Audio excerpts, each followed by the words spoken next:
আয়ুষ ও কুসুমের গৃহপ্রবেশ ঘিরে তুলকালাম কাণ্ড।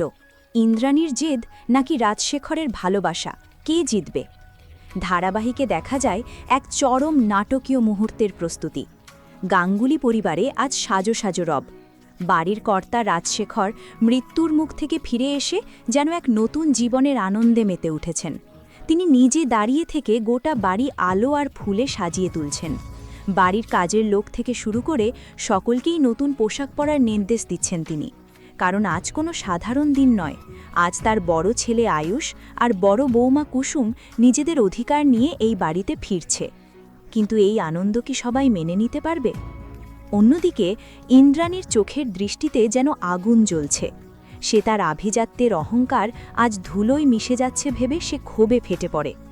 রাজশেখর যখন আনন্দের সাথে ঘোষণা করেন যে আয়ুষ আর কুসুম ফিরে আসছে, তখন ইন্দ্রাণী পরিষ্কার জানিয়ে দেয় যে একটি দুপরিসার কাজের মেয়েকে সে কোনোদিনও এই গাঙ্গুলি বাড়ির বড় বউ হিসাবে মেনে নেবে না। পরিস্থিতি সামাল দিতে রাজশেখর বোঝানোর চেষ্টা করেন যে মৃত্যুর মুখে দাঁড়িয়ে এটাই তার শেষ ইচ্ছে ছিল। কিন্তু ইন্দ্রাণী কোনো কথাই শুনতে নারাজ। সে পরিবারের সবাইকে হুমকি দিয়ে বলে, রাজ যা বলছে বলুক, কিন্তু কে এই বাড়িতে থাকবে আর কে থাকবে না সেই সিদ্ধান্ত আমিই নেব। একটু মোড় ঘুরিয়ে দেখা যায় আয়ুষ আর কুসুম তাদের সেই পুরনো ভাঙা বাড়িতে দাঁড়িয়ে আছে, যে বাড়িটা একসময় তাদের মাথার উপর ছাদ হয়ে দাঁড়িয়েছিল। কুসুমের পরনে লাল টুকটুকে বেনারসি, গায়ে সোনার গয়না, একদম নতুন বউয়ের মতো স্নিগ্ধ রূপ তার। অনুশ্রী নিজের হাতে তাকে সাজিয়ে দিয়েছে। কুসুম ছলছল চোখে সেই পুরনো বাড়ির তুলসীতলায় প্রণাম জানায়, কৃতজ্ঞতা জানায়। এরপর তারা গাঙ্গুলি বাড়ির উদ্দেশ্যে রওনা দেয়। ঠিক তখনই রাতের অন্ধকারে আলো ঝলমলে গাঙ্গুলি বাড়ির গেটে এসে পৌঁছায় আয়ুষ আর কুসুম। কিন্তু গৃহপ্রবেশের এই সুন্দর মুহূর্তটা নিমেষেই বিষাদে পরিণত হয়।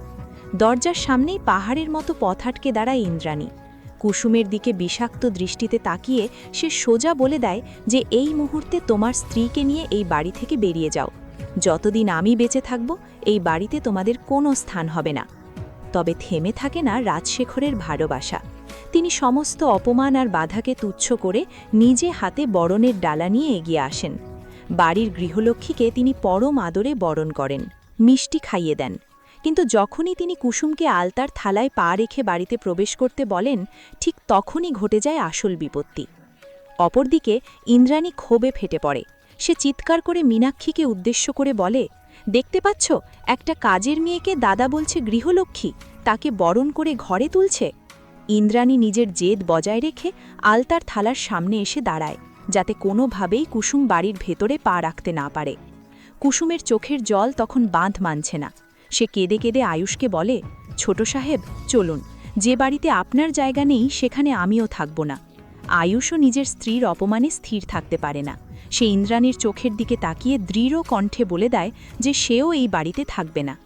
রাজশেখরের শত অনুরোধ আর চোখের জলও তাদের আটকাতে পারে না। সবচেয়ে বড় ক্লাইম্যাক্স তো তৈরি হয় এরপর। আয়ুষ আর কুসুম গাঙ্গুলি বাড়ি ছেড়ে সোজা চলে যায় কাজের লোক যাদব কাকা, অর্থাৎ কুসুমের নিজের বাবার কোয়ার্টারের সামনে। কুসুম ভাবে তার বাবা তাকে বুকে টেনে নেবে, কিন্তু দরজা ভেতর থেকে বন্ধ। আয়ুষ আর কুসুম দরজায় ধাক্কা দিয়ে কাঁদতে কাঁদতে বাবাকে ডাকতে থাকে। কিন্তু ভেতর থেকে যাদব কাকা পাথুর কঠোর কণ্ঠে যা বলেন তা শুনে সবার বুক কেঁপে ওঠে। তিনি বলেন, আমার কাছে আমার মেয়ে মরে গেছে। কর্তামার শত্রুর সাথে আমার কোনো সম্পর্ক থাকতে পারে না। তোমরা আমার জীবনে কোনো জায়গা পাবে না, চলে যাও এখান থেকে। জন্মদাতা পিতার এমন নির্মম প্রত্যাখ্যান শুনে কুসুম যেন পাথর হয়ে যায়। তো বন্ধুরা, তোমরা এটাই চাও তো, আয়ুষ আর কুসুম যেন নিজেদের এই চরম অপমান আর কষ্টের জবাব দিয়ে মাথা উঁচু করে নিজেদের অধিকার আর সম্মান ফিরে পাক? কমেন্ট করে জানাতে ভুলো না।